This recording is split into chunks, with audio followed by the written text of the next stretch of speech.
Good morning dear students. Today I will discuss with you 12th class biology topic regarding the human disease and health, in which I will discuss with you about AIDS and cancer. So, myself Dr. Madhup Sharma, lecturer Department of Education Haryana. तो बच्चों आज हम ads के बारे में और cancer के बारे में, दो जो भयानक बीमारी जिसने विश्व को घेर रखा है उसके बारे में जिक्र करेंगे कि एड्स है क्या, एड्स कैसे फैलता है, एड्स से क्या बचाव है, एड्स का वायरस का स्ट्रक्चर कैसा है और ये जो होस्ट की बॉडी के अंदर कैसे चला जाता है ह्यूमन बींग्स के अंदर। इसके अलावा जो कैंसर है उसके बारे में भी हम बात करेंगे कि कैंसर क्या है, कैंसर किस तरह से फैलता है और कैंसर का कैसे डायग्नोस होता है। तो इन सब के बारे में आज के जो लेक्चर है उसमें हम चर्चा करेंगे। तो सबसे पहले एड्स, एड्स जैसे आप सभी जानते हो, एड्स का मतलब AIDS यानी कि एक्वायर्ड इम्यूनो डेफिशिएंसी सिंड्रोम, इसका ये मतलब होता है। And AIDS is a constellation of disorders that follow infection by HIV which affects T4 cells. यानी कि जो एड्स है वो अपने आप में कोई बीमारी नहीं, लेकिन उसकी वजह से जो हमारी शरीर की रोग प्रतिरोधक क्षमता है वो क्षीण हो जाती है और क्षीण होने की वजह से हमारी जो शरीर है इन्फेक्शंस को सहन नहीं कर पाता और यहाँ तक कि उससे डेथ भी हो जाती है। So the virus cripples the immune system so that body becomes highly susceptible to usually harmless infection and some other rare form of cancers. यानी कि जो हमारा इम्यून सिस्टम है उसको जो बॉडी है वो उसके लिए हाईली ससेप्टिबल है और जो हार्मलेस इन्फेक्शंस भी होते हैं जो जनरल लाइफ के अंदर बॉडी अपने आप उसको क्योर कर लेती है, लेकिन उन इन्फेक्शन से भी बॉडी हमारा से बचाव नहीं कर पाती और उस इन्फेक्शन की वजह से या उससे होने वाली जो बीमारी है जैसे कैंसर उससे डेथ हो जाती है।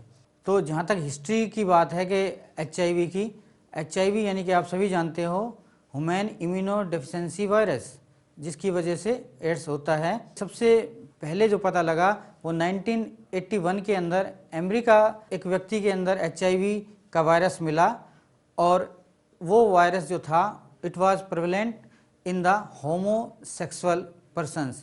सो उससे पहले हम जाते हैं तो it was earlier prevailing in the African countries 2 decades back.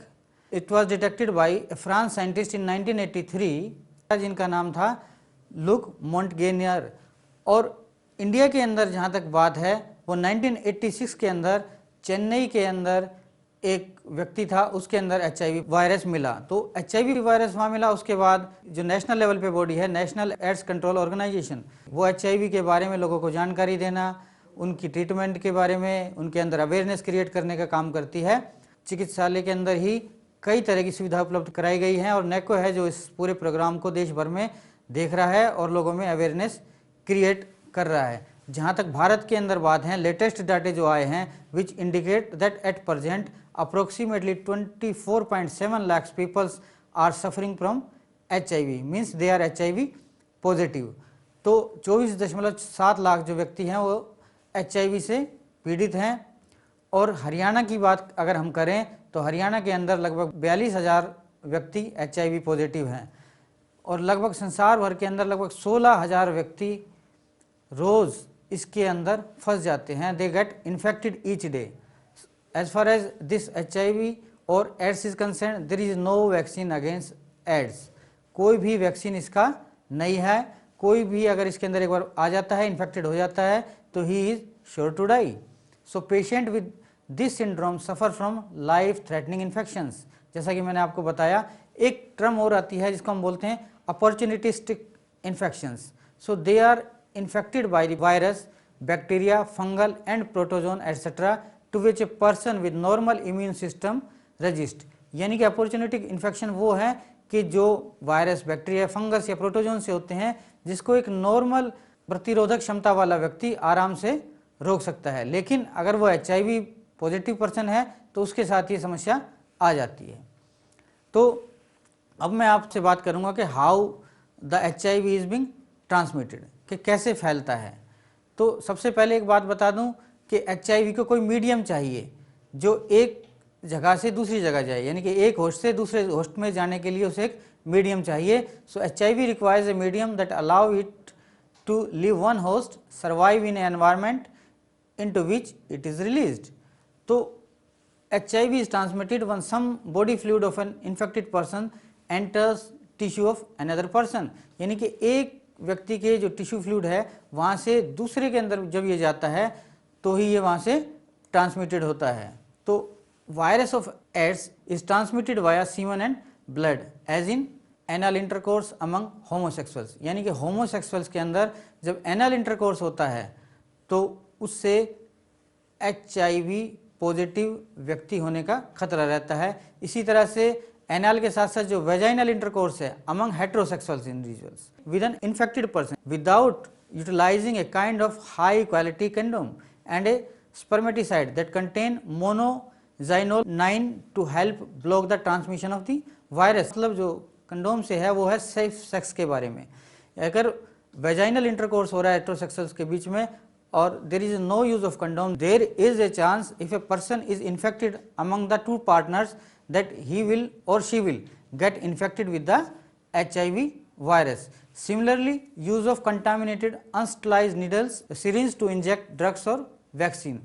जो contaminated unsterilized needle होती है, unsterilized needle के बारे में आपको मैं बता दूं, जो विसंक्रमित नहीं होती है, उस विसंक्रमित ना होने की वजह से जो सिरिंज है या वो नीडल है जिसे हम सुई बोलते हैं वो इन्फेक्शन HIV का फैला सकती है। इसके अलावा यूज़ ऑफ कंटामिनेटेड रेजर, जो ब्लेड हम यूज़ करते हैं या रेजर यूज़ करते हैं उससे भी एड्स के फैलने का खतरा रहता है। किसी दूसरे व्यक्ति से अगर वो इन्फेक्टेड है उसको दोबारा यूज़ ना करें। Similarly use of contaminated needles for boring pinna of the ears and knows.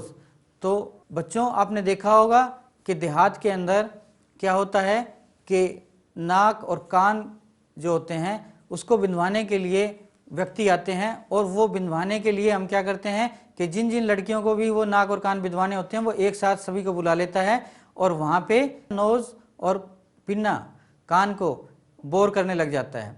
Needle है, उस नीडल को हमें क्या करना चाहिए कि स्टरलाइज होनी चाहिए। ये नहीं कि एक बार कर दिया एक लड़की के नाक में या कान में, दूसरी का भी हाथ किया, तीसरी का भी, तो उससे क्या है कि अगर उनमें से कोई भी व्यक्ति HIV पॉजिटिव है तो ये पूरा खतरा है कि वो HIV पॉजिटिव व्यक्ति से इन्फेक्शन किसी दूसरे स्वस्थ व्यक्ति के अंदर जा सकता है। तो इस बात का विशेष ध्यान रखना चाहिए। And also transmission of infected blood and blood products. तो जहाँ तक मैंने आपके साथ बात करी कि कैसे सेक्सुअल इंटरकोर्स से फैलता है या दूसरे जो रेजर से या नीडल से, सिरिंज से, उसके मुकाबले जो ट्रांसमिशन है HIV पॉजिटिव वायरस का वो इन्फेक्टेड ब्लड से 100% फैलता है। अगर किसी भी HIV पॉजिटिव व्यक्ति का ब्लड लिया जाए और किसी स्वस्थ व्यक्ति को दिया जाए तो ये पूरी तरह से 100% चांसेस हैं कि वो व्यक्ति भी HIV पॉजिटिव हो जाएगा। तो किसी भी ब्लड बैंक से के अंदर खून देने से पहले या किसी का भी खून लेने से पहले उसकी HIV की जांच जरूर करवा लेनी चाहिए। इसी तरह से ऑर्गन्स और टिश्यू ट्रांसप्लांट, तो जैसे मैंने आपको बताया कि किसी भी ऑर्गन या टिश्यू ट्रांसप्लांट के लिए भी ये ज़रूरी है क्योंकि वहाँ भी आपका टिश्यू फ्लूइड है, वहाँ भी बॉडी के दूसरे फ्लूइड हैं, लिम्फ है या ब्लड है, उनकी वजह से भी HIV पॉजिटिव व्यक्ति से अगर ये ऑर्गन लिए गए हैं तो भी पूरे चांसेस हैं कि वहाँ पे वो इन्फेक्शन आ सकता है। एक यहाँ पे और आपको बता दूँ पार्टूरिशन, यानी कि यहाँ पे जो इन्फेक्टेड मदर होती है उस इन्फेक्टेड मदर से जो HIV का वायरस है वो बच्चे में आ जाता है। From infected mother to the offspring during pregnancy and birth due to ruptured blood vessels and breast feeding. तो यहाँ पे सबसे बड़ी बात यह है कि जो प्रेगनेंसी के शुरू के महीने होते हैं वहाँ तो प्रोबेबिलिटी बहुत कम होती है कि मदर से बच्चे के अंदर उस वायरस के जाने की, लेकिन पार्टूरिशन के अंदर जब हैचिंग होती है या बच्चे की डिलीवरी होती है तो उसके अंदर जो ब्लड वेसल्स है वो रप्चर कर जाती है and there is every chance of mixing the blood of the mother with the child's. एक जो आता है heterosexual intercourse with a partner if the lesions are present due to STDs। Here STDs means sexually transmitted disease. तो जो इस तरह का infection है वो कैसे फैलता है, मैंने आपको बताया कि इंटरकोर्स से फैलता है, या इंटरकोर्स के साथ साथ क्या होता है कि जो बॉडी के अलग अलग फ्लूइड्स हैं, चाहे वो ब्लड है, चाहे वो लिम्फ है या टिश्यू फ्लूइड्स हैं, उसके द्वारा फैलता है। If there is a abrasion on the penis vagina or other parts which comes in contact with the body of the infected persons, because they provide an entrance to the infected virus, and once the virus comes into the body of the host, then it can never be treated, and within the 4 hours of its entrance into the host cell, it started to spread infections. If एक कुछ myth हमारी society में है कि इस तरह से फैलता है, या बिल्कुल उसके साथ पानी पीने से, खाना खाने से इस तरह से वायरस फैल जाता है उसके साथ रहने से. So what are the things through which the HIV can not be transmitted? तो वो कौन कौन सी चीज़ हैं? Neither it is spread through food, air, water, casual contact जैसे एम्ब्रेसिंग है, shaking hand, sharing telephones, crowded transport, या टॉयलेट या जिसे हम शौचालय बोलते हैं उसको एक साथ यूज़ करने से, तरन ताल में नहाने से, चुंबन लेने से, एक दूसरे के कपड़े पहनने से, या टेंसिल्स जिनको हम बोलते हैं बर्तनों को एक दूसरे के बर्तन में खाने से. तो इस तरह से बिल्कुल भी HIV का वायरस नहीं फैलता. किसी तरह के आज तक कोई एविडेंस नहीं है कि इन चीज़ों की वजह से HIV का वायरस HIV पॉजिटिव पर्सन से और स्वस्थ व्यक्ति के अंदर गया होगा. तो हमें उस व्यक्ति के प्रति सहानुभूति रखनी चाहिए और इन चीज़ों का ध्यान रखना चाहिए कि इन चीज़ों से HIV नहीं फैलता है. और एक टेक्निकल टर्म होती है बच्चों, उसको हम बोलते हैं पालवा, people living with HIV AIDS, यानी कि जिन व्यक्तियों को HIV हो गया है या HIV पॉजिटिव है और वो रह रहे हैं उनको बोलते हैं पालवा. तो उसके क्या क्या सिम्टम्स हैं? तो सबसे पहले मैं आपको बता दूं कि शुरू के अंदर जब इसके अंदर इन्फेक्शंस होता है तो फर्स्ट साइट के अंदर आदमी बिल्कुल नॉर्मल दिखता है, और 5 से 10 साल के बाद उसके अंदर एक क्रोनिक डिसऑर्डर का डेवलपमेंट होता है, यानी कि एक सेट होता है पूरा क्रोनिक डिसऑर्डर का, वो डेवलप होने लगता है. दे इंक्लूड क्या क्या उसके अंदर आपको सिम्टम्स दिखेंगे? क्रोनिक वेट लॉस, यानी कि एकदम से काफ़ी ज़्यादा वेट लॉस हो जाएगा, डायरिया हो जाएगा, फीवर हो जाएगा जिसे हम बुखार बोलते हैं, जो लिम्फ नोड्स हैं वो एनलार्ज हो जाएंगे, बड़े बड़े हो जाएंगे, हमारी ब्रीदिंग शॉर्ट होने लगेगी, बैड ड्रेंचिंग नाइट स्वेट्स, यानी कि रात को जैसे आपने सुना होगा कई व्यक्तियों के एकदम से बेचैनी हो जाती है और रात को ही पसीने आ जाते हैं, तो वो भी उनके साथ हो सकता है. तो these are the science of the AIDS. उसके अलावा bruises often develop on legs and feet, they are sign of Kaposi sarcoma, a cancer of the blood vessels endothelium. यानी कि एक बार अगर कैंसर उसकी वजह से हो जाता है, क्योंकि मैंने बताया कि बॉडी की जो प्रतिरोधक क्षमता है वो खत्म हो जाती है, उससे कैंसर हो सकता है और कैंसर जानलेवा हो जाता है. एक टर्म और आती है बच्चों यहाँ जिसे हम बोलते हैं इंक्यूबेशन पीरियड. जैसा कि मैंने आपको बताया कि शुरू में आदमी बिल्कुल नॉर्मल लगता है, तो जब एक आदमी इन्फेक्टेड हो गया उस वायरस से और उसके लक्षण कितने दिन में उभरते हैं, यानी कि 5 साल, 10 साल और 15 साल का भी वो पीरियड ले सकता है. तो ये जो पीरियड होता है वो बहुत ज़्यादा होता है. किसी के सिम्टम्स बिल्कुल शुरू में भी आ सकते हैं, कोई ज़रूरी नहीं कि 5-10 साल बाद ही आएंगे. 6 महीने से लेके लगभग 10 से 15 साल तक वो सिम्टम्स आ सकते हैं, और इस दौरान का जो पीरियड होता है उसको हम क्या बोलते हैं? Incubation periods. So incubation period of AIDS ranges between 6 month to 10 to 15 years, average being 28 months. तो स्ट्रक्चर है HIV का कैसा होता है कि इसको हम क्या बोलते हैं बच्चों? रेट्रोवायरस, यानी कि इसके अंदर जो जेनेटिक मटेरियल है वो RNA है, और जैसा कि आप अपनी स्लाइड पे देखोगे इसका स्ट्रक्चर, तो इसके चारों तरफ क्या होता है कि एनवलप होता है प्रोटीन का, और वहाँ पे आप बाहर स्पाइक्स देखोगे, स्पाइक्स जैसे कांटे से होते हैं वो देख रहे होंगे आप, और ये स्पाइक्स ही की बॉडी से कांटेक्ट में आते हैं, और अंदर इसके अंदर RNA होता है और एंजाइम होता है ट्रांसक्रिप्टेज. तो इस तरह का उसका स्ट्रक्चर होता है, सिंपल स्ट्रक्चर होता है. और एक बात और बता दूं कि ये जो वायरस होता है ये एक पर्सन से दूसरे पर्सन यानी कि मीडियम टू मीडियम ट्रेवल करता है. अगर इसको मीडियम ना मिले तो जो इसका मोलिकुलर स्ट्रक्चर है वो डिस्ट्रॉय हो जाता है, ये बगैर मीडियम के जीवित नहीं रह सकता. तो इसको मीडियम जरूर चाहिए. और इसके बारे में कुछ भ्रांतियाँ और हैं, वो आपको मैं साफ कर दूं कि अगर इस वायरस को 30 सेकंड के लिए बाहर से मेरा मतलब है जहां पूरी तरह से धूप आ रही हो, वहां पे छोड़ दिया जाए तो 16 से 30 सेकंड में ये नष्ट हो जाता है. अगर वहां पे मॉइस्चर है या दूसरी चीज़ें हैं तो इसका जो पीरियड है वो बढ़ जाता है. अब बात आती है जो चीज़ें मैंने आपको बताई कि how does the HIV enters into the body of a healthy person. So HIV can only replicate यानी कि रेप्लिकेशन का मतलब यहाँ है कि अपनी तरह की दूसरी कापियाँ वो कैसे बनाता है। तो HIV can only replicate inside the human cells. क्यों ऐसा होता है बच्चों कि क्योंकि इसके अंदर जो जेनेटिक मटेरियल है वो RNA है और इसके पास कोई भी मशीनरी अपनी नहीं होती रेप्लिकेशन करने के लिए। तो ये क्या करता है, पहले होस्ट सेल में जाता है। The process typically begin with a virus particle bumps into a cell that carries on its surface a special protein called CD4। यानी कि ऊपर एक क्या होता है, स्पेशल प्रोटीन होता है जिसको CD4 बोलते हैं। तो ये वहाँ चला जाता है। तो आपने सुना होगा बच्चों कि जैसे जिस व्यक्ति को HIV हो जाता है तो उसकी CD4 सेल्स की काउंट डाउन होने चली लग जाती है, यानी कि वो जो प्रोटीन है उसके ऊपर स्पेशल प्रोटीन उसकी संख्या कम होने लग जाती है। द स्पाइक, जो मैंने अभी बताया आपको HIV के स्ट्रक्चर में, the spikes on the surface of the virus particle stick to the CD4 cell. जो प्रोटीन है होस्ट सेल का उसके ऊपर क्या करता है, ये चिपक जाता है and allow the viral envelope to fuse with the cell membrane, और उस सेल मेम्ब्रेन के साथ क्या है, फ्यूज हो जाता है। The content of the HIV particle are then released into the cells. अब क्या हुआ कि HIV पार्टिकल्स का सारा कंटेंट किस में चला गया, सेल में, and living only the envelope, यानी कि जो लिफाफा था उसको छोड़ गया, सारा कंटेंट वहाँ कहाँ चला गया बच्चों, वो सेल के अंदर चला गया। तो यहाँ पे एक डायग्राम है आपके आगे और इसके अंदर आप देख सकते हो कि how the retrovirus enters into the body of the host.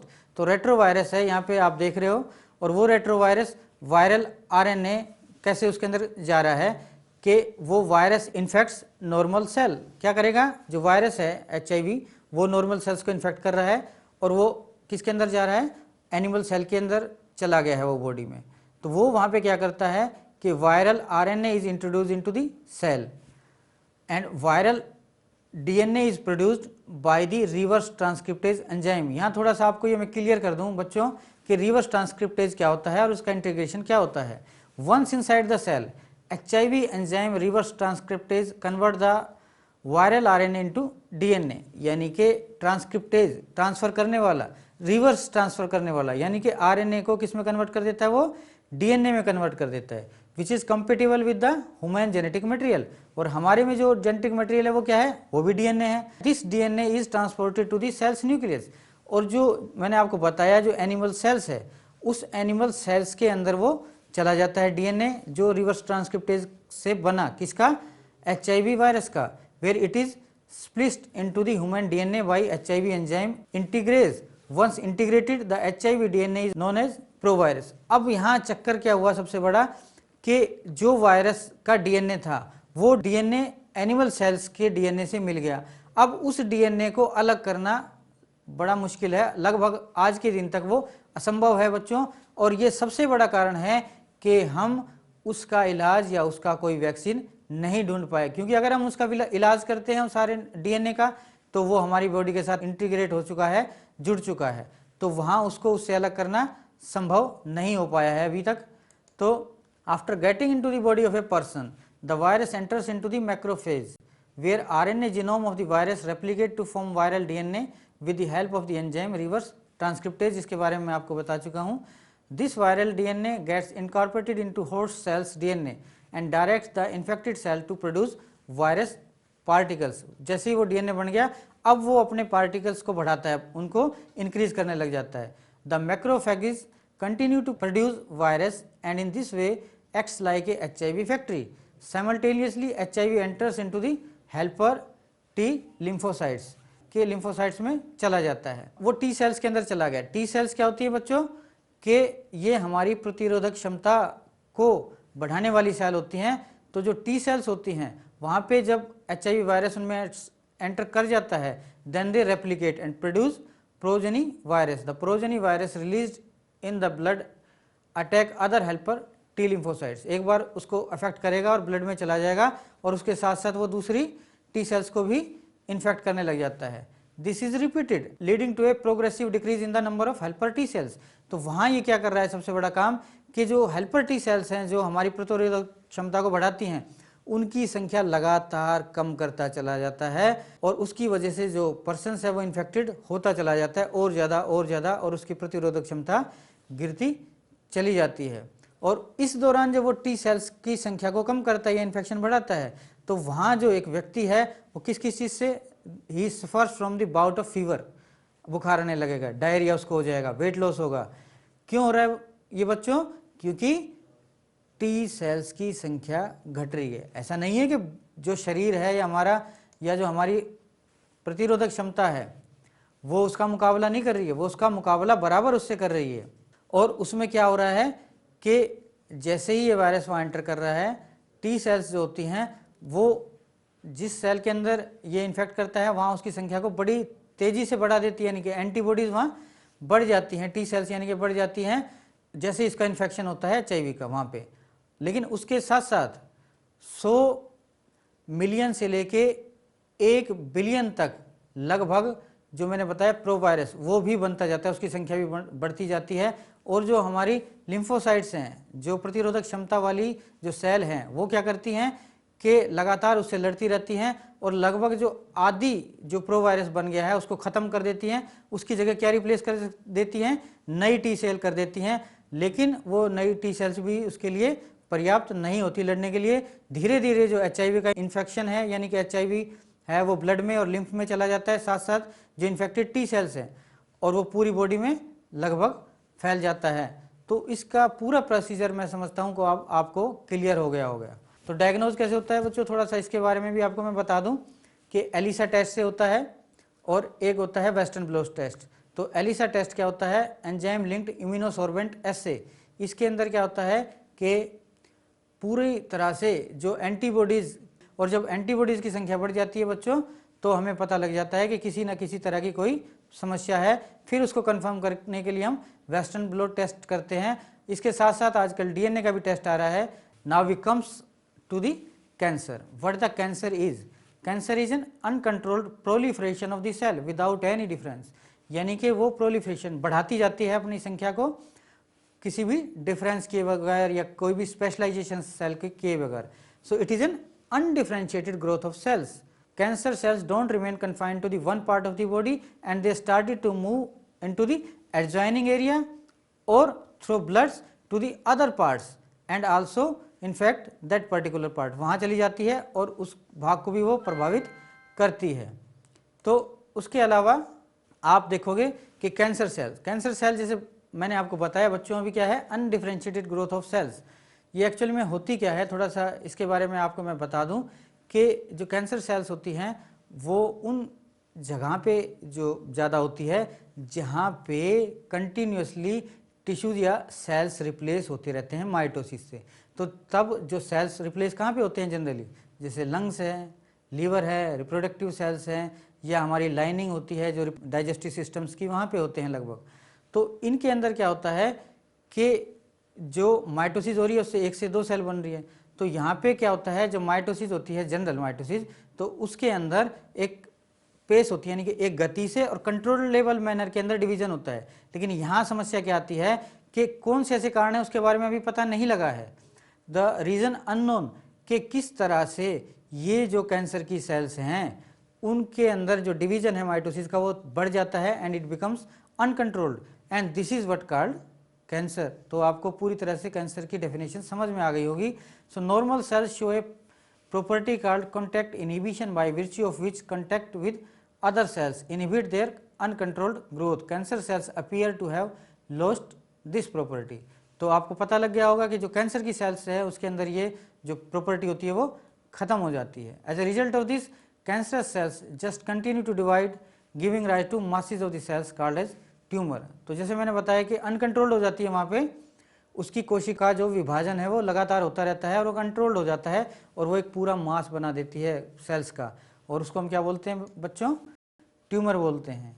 Tumour 2 तरह का होता है लगभग, एक बेनिंग बोलते हैं, एक को मैलिगेंट ट्यूमर बोलते हैं। जो बेनिंग ट्यूमर्स की जहाँ तक बात है वो एक जगह पे ही कन्फाइंड रहता है to their original locations and don't spread to the other part of the body and cause little damage. जैसे ब्रेन के अंदर ट्यूमर हो जाता है, लेकिन वहाँ समस्या क्या आती है, ब्रेन के ट्यूमर से लोग मर जाते हैं, आपने सुना होगा। वो ऐसा क्यों होता है बच्चों, क्योंकि ये जो ट्यूमर होता है ये वहाँ पे जो सेल्स का जो मास बना है वो मास अपनी जगह लेता है जो कि नेचुरल बॉडी के अंदर उसकी जगह नहीं होती। और जो ब्रेन जो हमारा होता है वो उस ब्रेन को स्कल के साथ अटैच कर देता है, और क्योंकि ये अपनी जगह लेता है, और जैसे जैसे इसकी संख्या बढ़ती जाती है जो ब्रेन है वो और ज़्यादा चिपकता चला जाता है किससे, स्कल से, और इस वजह से कई बार व्यक्ति की मृत्यु हो जाती है। दूसरा जो होता है मैलिगेंट ट्यूमर, ये जो ट्यूमर होता है ये ज़्यादा खतरनाक होता है और ये अपनी जगह तक सीमित नहीं रहता, and it proliferate the cells. तो ये क्या करता है कि ट्यूमर सेल्स बनाता रहता है और एक जगह से दूसरी जगह तक जाता है। These cells grow very rapidly and invading and damaging the other sales. कौन सी सेल्स, जो सराउंडिंग टिश्यूज़ की होती हैं या दूसरी जगह की होती हैं, वहाँ पे चला जाता है। As these cells actively divide and grow, they also starve the normal cells by competing for vital nutrients. तो यहाँ पे क्या हो रहा है बच्चों कि जो सेल्स है वो क्या कर रही है कि ग्रोथ होने लग गई है वहाँ पे। अब ये जो कैंसर सेल की जो ग्रोथ हुई है वो जो दूसरी सेल्स हैं उन सेल्स के साथ कंपटीशन करती है, किसके लिए, न्यूट्रिशन और दूसरी चीज़ों के लिए, और उनको क्या कर देती हैं, ये भूखा मार देती हैं, जिसको हम बोलते हैं उनकी जो चीज़ें जो उन्हें मिलनी चाहिए वो नहीं मिल पाती नॉर्मल सेल्स को। Where they get lodged into the body, they start a new tumour there. This property is called as metastasis. Metastasis क्या है कि मैलिगेंट ट्यूमर की एक प्रॉपर्टी है। टाइप ऑफ कैंसर अलग अलग तरह के हैं, जैसे कार्सिनोमर्स, ये क्या होता है, mainly derived from the epithelial cells और ग्लैंडुलर टिश्यू में होता है, जैसे सर्वाइकल में होता है, ब्रेस्ट, स्किन, ब्रेन और लंग कैंसर में। इसी तरह से melanomas, these are the cancerous growth of the melanocytes के अंदर होते हैं। Sarcomas, these cancer affect the tissue derived from the mesoderm such as muscular tissues. और उसके अलावा एक और होता है जिसको हम सब जानते हैं, ल्यूकीमिया।